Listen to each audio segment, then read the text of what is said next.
자, 오래간만에 또 영상을 찍게 되네요. 두 번째 방수 불량인데요. 방수 불량은 이제 첫 번째 가장 많은 게 화장실.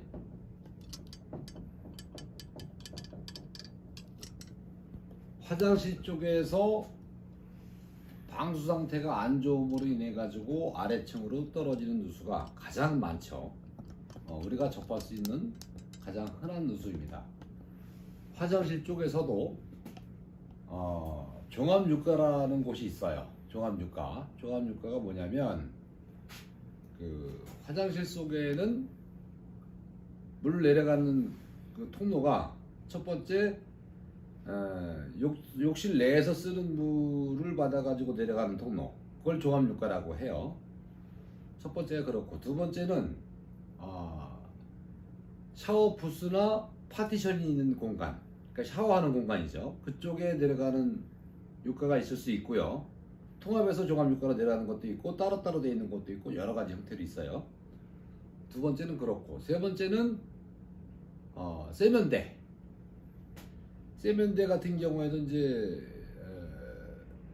P트랩이라고 해서 벽을 통해서 내려가는 배관이 있고, 또는 긴 다리를 놔가지고 아래쪽 구멍을 통해서 내려가는 통로가 있고, 세 번째가 그렇고, 네 번째는 양변기,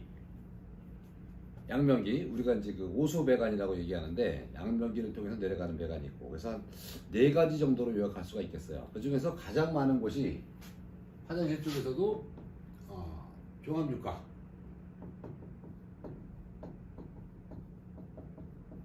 이게 가장 많다고 보시면 되고, 두 번째가 오수 배관, 세 번째를 벽배수 또는 바닥배수. 요거 이제 세면대 쪽이죠. 세면대. 네 번째가 이제 샤워 파티션 내지는 샤워 부스. 배관이 4개 정도밖에 없어요. 화장실 내에는. 가장 많은 데가 종합유가인데, 제가 타일 하시는 분들한테 누누이 강조를 드려도 그분들 아집이라는 게 있어가지고 그들 나름대로 타일 시공을 하게 됩니다. 무슨 얘기냐면, 화장실이 이렇게 있어요. 보통 이제 직사각으로 생긴 게 가장 많죠. 이게 대충 한 2200 정도 되는 공간이 많고, 이쪽에가 보통 한 1700 정도 되죠. 1700. 뭐 화장실마다 사이즈는 다 각기 다릅니다. 그러면은 이쪽에 이제 A면이라고 한다면, A면, 여기는 A면, A면을 뭐라고 표현하느냐면 유리 거울 있는 공간. 유리가 아니고 거울이죠. 거울 달리는 쪽을 통상적으로 A면이라고 표기를 합니다.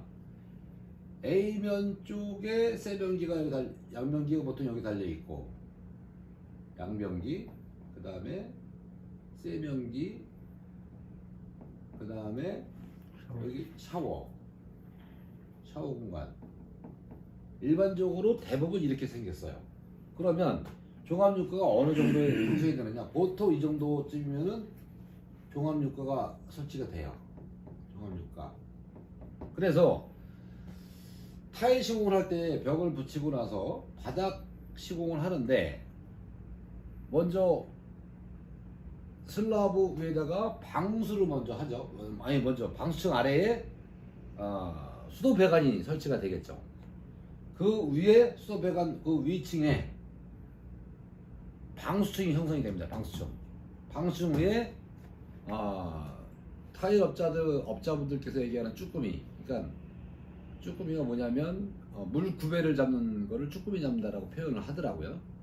쭈꾸미를 잡고 그 위에 타일을 까는데, 타일 까는 과정에서 종합유가를 설치합니다. 유가를 설치하는데, 유가를 설치할 때에 반드시 하수구 구멍.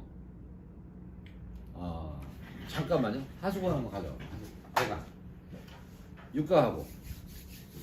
죄송합니다. 이 재료 준비가 제대로 안 돼가지고 이게 이제 75mm PVC 배관이에요. 요건 이제 육가라는 건데 보통 화장실 내부에 많이 설치가 돼 있죠. 아까 이거 종합육가에서 물 새는 거 말씀드리면서 타일 업자분들께서 조심해서 시공을 해야 되는데 요 육가 시공할 때는 그 부분을 말씀드리다 말았죠. 대부분 화장실 내부에 있는 종합육가 배관은 75mm는 아니에요. 이해를 돕기 위해서 준비를 한 것이고 대부분의 배관은 50mm 정도가 가장 많이 있어요. 그러면 이게 이제 화장실 내부에 설치가 돼 있죠. 여기다가 육가를 안 치는데 타일을 깔았어요. 타일을 보통 이 슬라 배관 윗슬라에 맞춰서 대부분 깝니다. 타일을.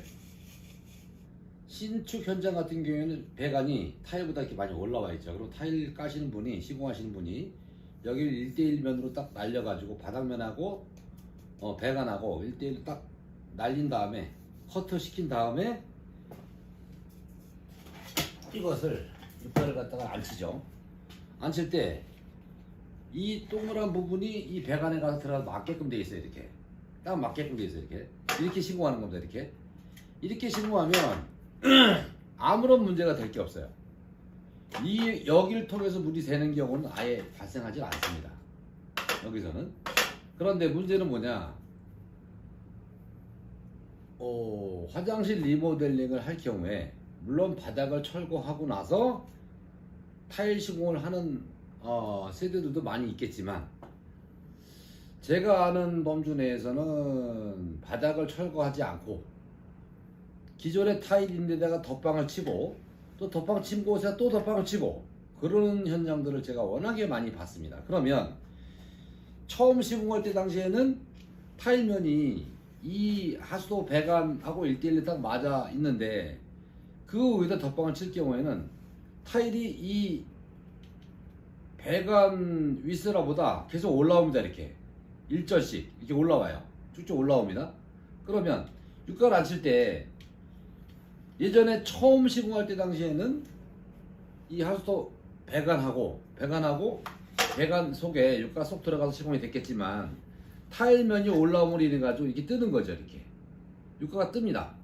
그러면 요 공간을 뜨는 공간을 속방수라고 이제 표현을 하는데 뜨는 공간을 속방수를 해줌으로 인해 가지고 요 뜨는 공간을 갖다가 백세면 갖다 잘 이겨서 요렇게 뜬다고 봐야 되겠죠. 물이 여기 이쪽에서 물이 들어가 가지고 튀어서 튄다는 의미는 뭐냐면 물이 여기 떨어지면서 이쪽으로 막 튑니다. 이렇게 튀어 이 공간으로 튀어나와요. 이게 봉수컵이라는 것인데 이게 튀어나온 것이 율로 물이 떨어지면서 옆으로 튀어나온다는 거죠. 물이. 그래서 이게 떠있다라고 가정을 해보면 아이고 말을 안 났네. 물이 튀어가지고 세면에 가서 막 묻어요. 그러면 세멘트는 물을 빨아들이는 성질이 있습니다. 그래서 튀어서 빨아들여 가지고 그것이 물이 모아져 가지고 아래층으로 물이 내려가는 거예요. 물론 방수층이 멀쩡할 경우에는 아래층으로 물 새는 증상이 발생하지 않겠죠. 그런데 방수층이 문제가 발생이 됐다. 그랬을 경우는 100% 물이 셉니다. 100% 물이 새요. 왜? 이것이 이 안으로 이렇게 물려 있어야 되는데 육가가 배관 안으로 쏙 들어가 있어야 되는데 여기 보시는 바와 같이 덧방을 칠 경우는 이게 올라온다는 거예요. 반드시. 그랬을 때 우리가 속방수 한다는 의미가 뭐냐면 올라온 부분을 백세면으로 다 막아주는 겁니다. 이렇게 삐삐 돌아가면서 막아주면 물이 튀어본들 백세면으로 다 여기가 막아져 있다라고 한다면 물이 튀어서 나올 공간이 없겠죠. 이쪽으로 화장실 내부 쪽으로 튀어서 나올 공간이 없어져 버리게 되는 거죠. 그래서 속방수를 반드시 해야 된다라고 누누이 말씀을 드리는데도 타일 하시는 분들이 우리 말을 듣질 않아요. 그래서 이 종합유가 속방수 불량으로 인하여 발생되는 누수가 가장 많다. 방수 불량 중에서. 이거 아주 많이 중요한 겁니다.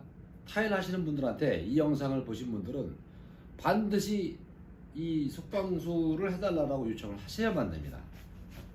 반드시 하셔야 돼요. 화장실 방수 불량 쪽에서 가장 많이 발생하는 곳이 이 종합유가 쪽이더라. 첫 번째가 그렇고요.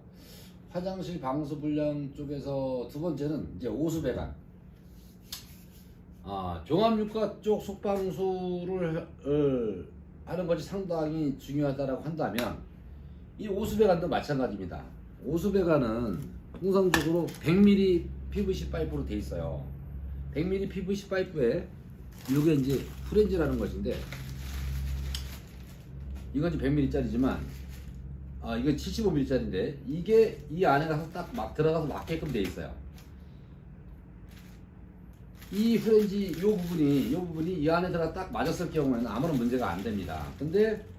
그런데 안 맞는 경우들도 많이 있을 뿐더러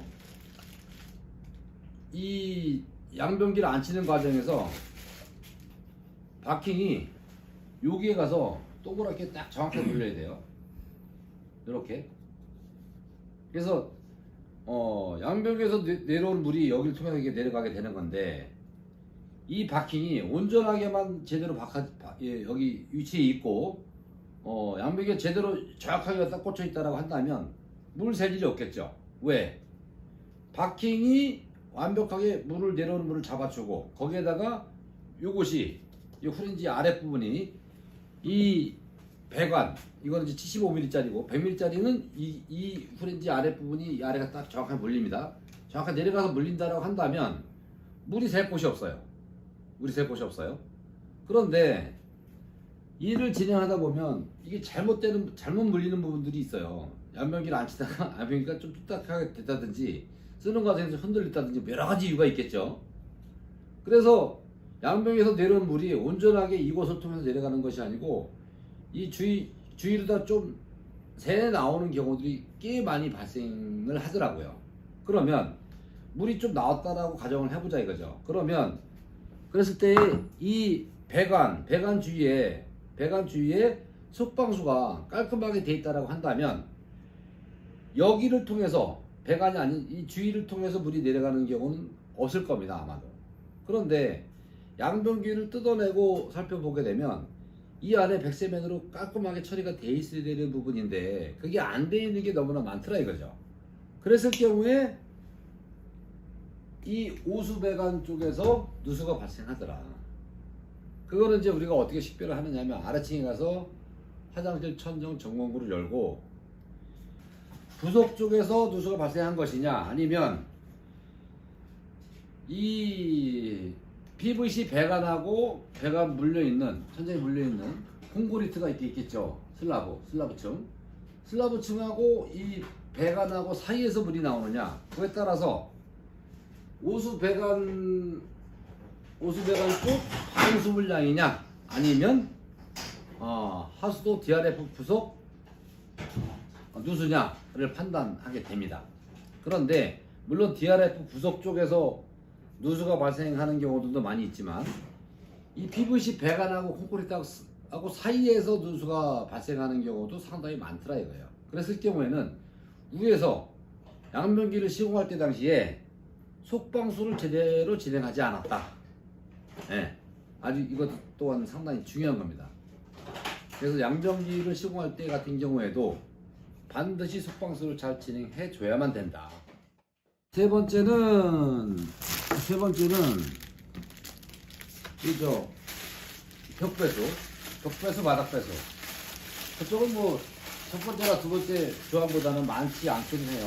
적기는 해요. 여기는 이제 어떨 때 누수가 많이 발생하냐면 이게 이제 벽배수 전형인 것 같아요. 이건 벽배수 전형. 물 내려오는 걸 담아가지고 여기에서 벽배수로 들어가는 건데 저거다 이렇게 꽂는 거예요.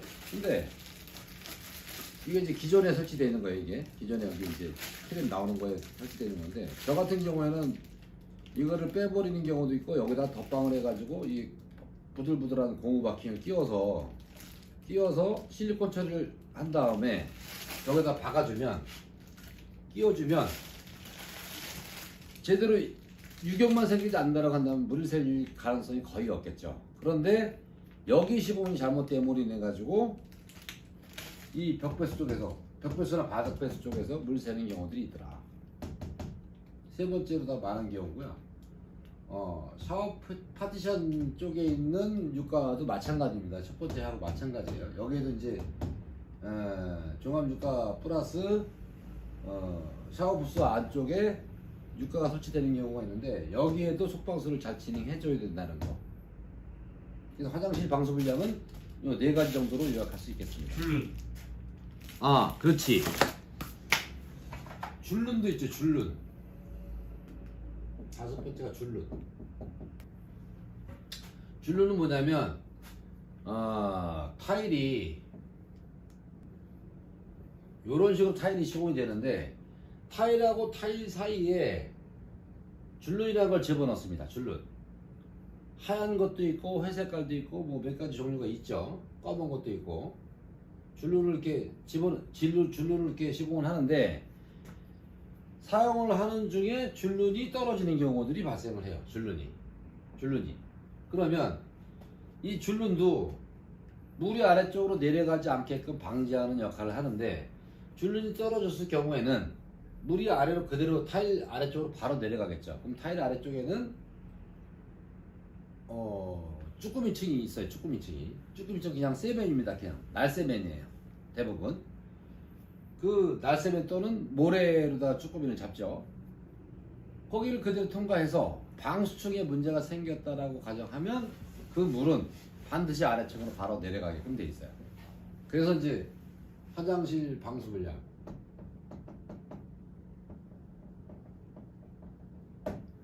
화장실에서 방수 상태가 안 좋음으로 인해 가지고 발생되는 누수는 이렇게 한 5가지 정도로 요약할 수 있겠다. 네, 화장실 방수 분량 이렇게 되고 그 다음에는 방수 분량이 여기만 있는 게 아니죠. 첫 번째가 화장실 방수 분량이고 두 번째가 옥상 방수, 세 번째가 건물 외벽. 방수 분량 그러면 화장실 쪽에서 발생되는 게 가장 많겠고요. 두 번째가 옥상 방수, 세 번째가 건물 외벽. 요거는 이제 거의 뭐 이게 더 많은 경우도 있고 이게 더 많은 경우도 있고 왔다 갔다 합니다. 요것은 대부분이 빗물 누수와 연관이 있어요. 빗물 누수와 연관이 있죠. 어떤 건물이든지 간에 옥상이 있게 마련이에요. 옥상. 근데 옥상에 뭐 우레탄으로 우레탄으로 시공되어 있는 경우도 있고 우레탄.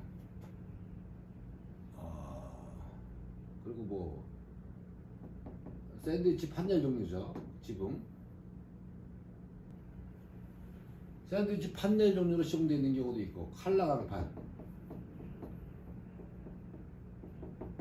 뭐 여러 가지 형태로다가 옥상이 이제 돼 있는데 가장 많이 돼 있는 게 우레탄. 초록 색깔,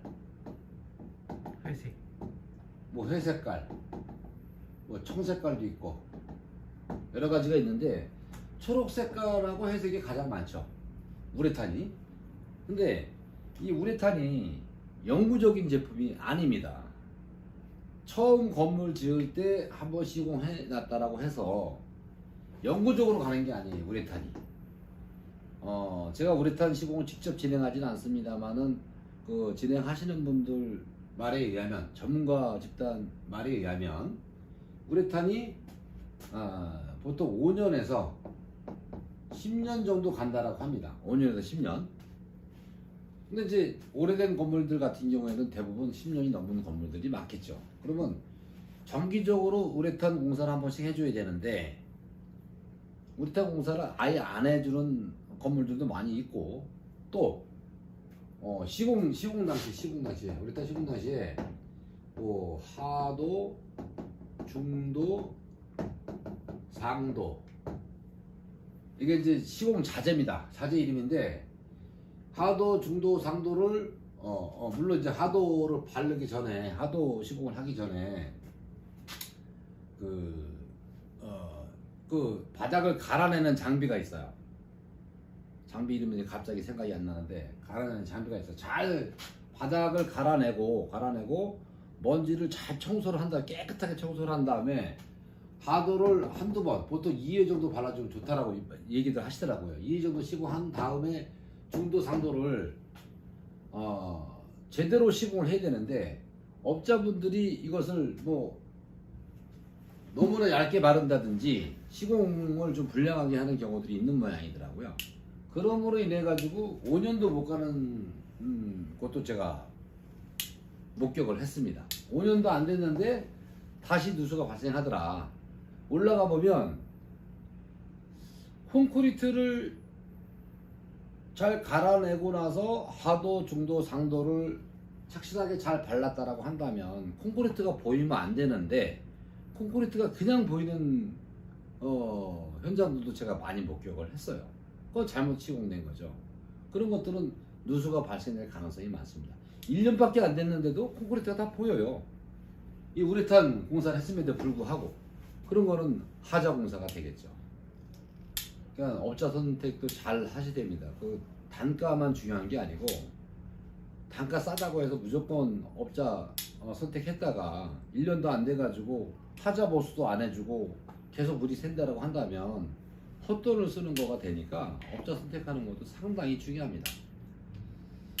누수 업자를 선택하는 것도 물론 마찬가지겠죠. 누수 종류는 여러 가지가 있지만 뭐 어떤 사람은 100만 원 받는 사람, 200만 원 받는 사람, 300만 원 받는 사람 여러 가지가 있어요. 뭐 그 정해진 가격이 없습니다.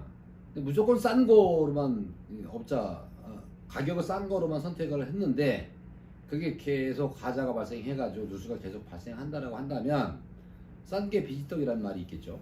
싼 게 비지떡. 그거 안 됩니다. 네.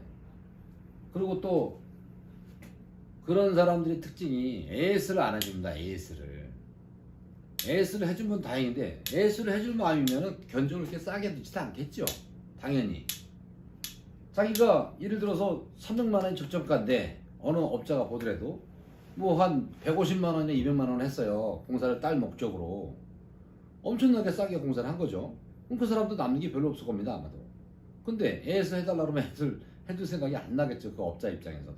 그러니까 가격이 무조건 싼 것만 아니다. 이런 공사는. 더군다나 물을 다루는 공사만큼은 제대로 된 업자의 기준이 어딘지는 모르겠어요. 그건 이제 소비자분들께서 알아서 잘 정보 습득을 하셔가지고 업자 선택을 하는 게 맞을 것 같고, 여하튼 누수공사는 무조건 싼 것만이 능사는 아니다. 저는 그렇게 생각을 하는 주의입니다. 그래서 옥상방수는 이제 이렇게 말씀을 드렸고, 옥상방수 좀 복잡하네요. 옥상방수 이렇게 설명하면 돼요. 건물 외벽. 이 또한 아주 어려운 누수죠. 건물 외벽도 이제 종류가 창틀, 순수한 외벽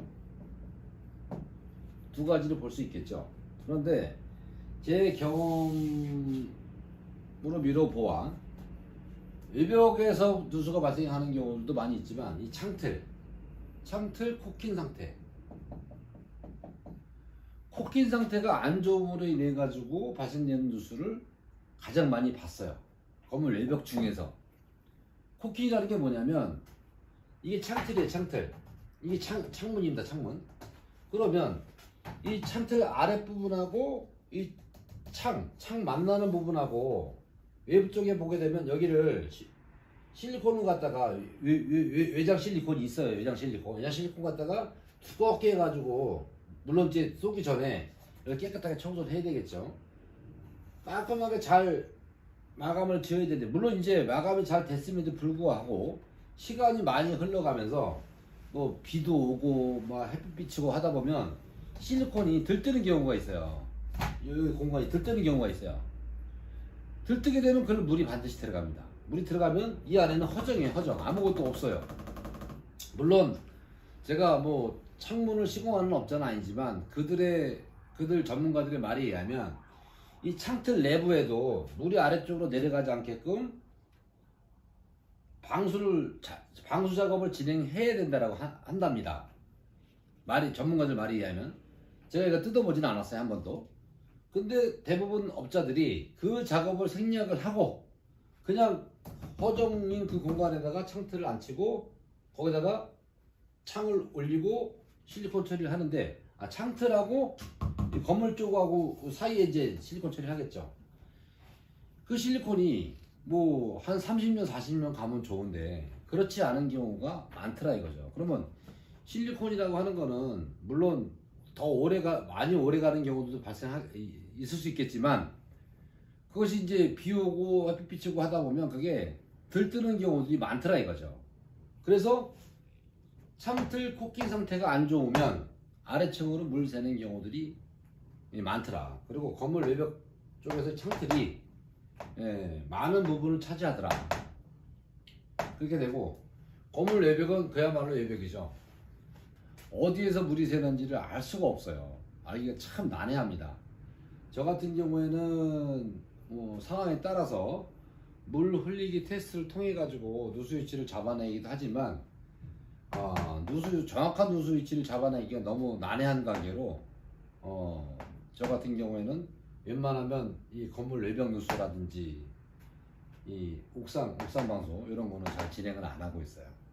화장실 쪽에서 발생되는 것들은 제가 다 커버가 가능한데, 옥상 방수라든지 이 건물 외벽 방수 같은 경우에는 제가 방문을 해서 제 눈에 보이는 거 외에는 이것이 분명하겠다라고 판단되는 거 외에는, 그런 것들도 이제 제가 그냥 공사를 진행시키는 게 아니고